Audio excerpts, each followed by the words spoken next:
Tell us about the gig in Wythenshawe. That's going to be, I think, as far as I'm aware, the first major concert ever in Wythenshawe at the park. Withy Park, yeah.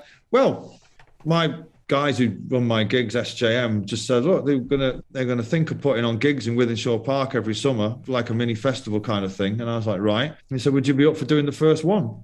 And I said, yeah, sure. Yeah, it's the first time it's ever happened in Wythenshawe, the biggest council estate in Europe, which is lovely, as my album is called Council Skies. And yeah, it's going to be quite the night, I think. Nice bill, good. So you know you've got this new album out, you've got all new songs on it, but you're a performer from the days you started when you were at the boardwalk right through to what you're doing now, and you get these new songs and you go on stage, and in your heart of hearts, you're an honest lad. You know that the ones they don't know that well, the response might be slightly more muted than, say, doing Wonderwall.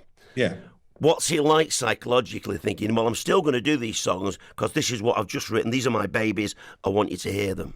Well, I've learned that I used to do this thing where you'd do a couple of new ones and an old one, a couple of new ones and an old one, and the gigs would always become, or could become, slightly disjointed. So what I do now, and my fans are aware of this, is I'll play what they want me to play gladly in the second half of the show. So the last hour or whatever it is, 40, 50 minutes is all Oasis stuff. But the first part is for me, you know, because ultimately I'm doing it for me and I'm prepared for it now. I've been solo artist for 13 years now. So I know, you know, that people come in, they want to hear the master plan and Don't Look Back in Anger and Wonderwall and Half the World Away and Talk Tonight. And that's great. I want to play them, but I'm going to be playing Pretty Boy and Easy Now and Riverman and all the other stuff as well. And that's just the way it is. It's just the way it is.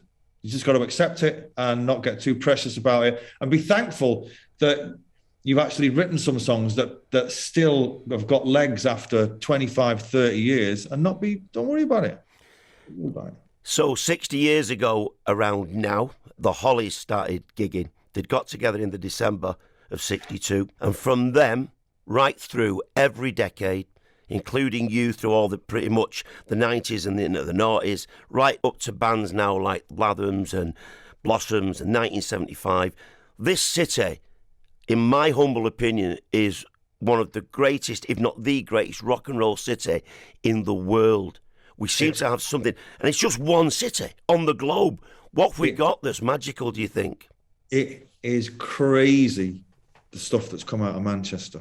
I was talking to John Robb on text about this the other day. It's like from 1978 to 1988, that 10-year period, the music that came out of Manchester was equal parts classic, original, forward-thinking. It was revolutionary. The nightclubs, the clothes, the people. It's crazy what's in Manchester. I think, is it because of the rain that we're all forced indoors? So we've got to do something constructive? I don't know. But, you know, the football teams, it's a real privilege to have been born and grown up there. It kind of makes you who you are. But there's something in the water. Do you ever do a step back? I was... a lot of the stuff I did on telly with the Salford Jets have suddenly appeared on YouTube. So I had a look at this young bloke from 1980 and it took me aback. And I actually thought, do you know, I can't believe that I did that. Do you ever step back sometimes and your history is illustrious and think, blimey, Noel, not bad that. Well, when the Oasis Nebworth documentary came out and looking back at it now from, 25, 30 years later, I was amazed at how relaxed we were on stage. And we were just, a couple of lads from Burnage, born in Longsight, made it, you know what I mean? Had the tunes, had the ambition, had the wherewithal, grafted and did it. And that Nebworth documentary was like, wow, not many bands get to do that. Will you always keep that soul inside you? Where I know you live in London now and it's very nice and you've done really well and you've got a few quid, but how much of scruffy young lad, angry young lad sometimes from Manchester is still there in your soul?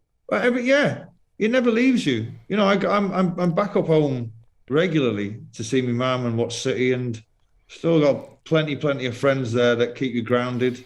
I don't know. It's hard to describe it to people. It's just where it's where we're from. I find it difficult to put it into a nifty phrase for you, but I am a Mancunian first and foremost, and always will be. It doesn't matter where you live because you carry it with you in your heart anyway. Got to get the elephant out of the room. How are you and your kid getting on these days?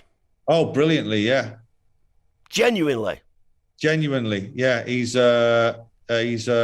taken a year out apparently to find himself. will do you think if he and you find brotherly peace along the way, would there ever be a time when you'd play together going forward in any sort of a way?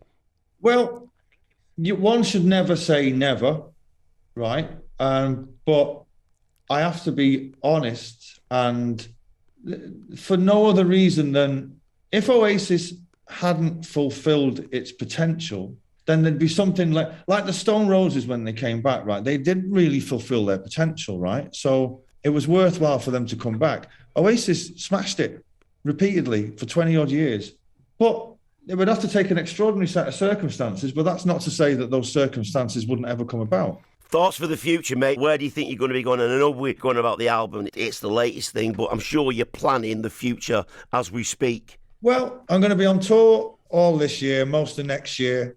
I don't look no further than that. I'm already working on new songs. The next thing I do will be a reaction to this, so I don't quite know what it'll be, but the songs that I'm writing at the minute are in their early stages, but I'll just carry on making music. The last time I saw you was Heaton Park, and I think it was probably the last Oasis UK gig, or one of them, if I remember correctly. So it's been over 10 years since we got together. I hope it's not over 10 years before we talk next time. Been great having a natter with you, mate. You take care of yourself. You too, mate. All the best. Take care of your mum as well. You only get one mum, mate.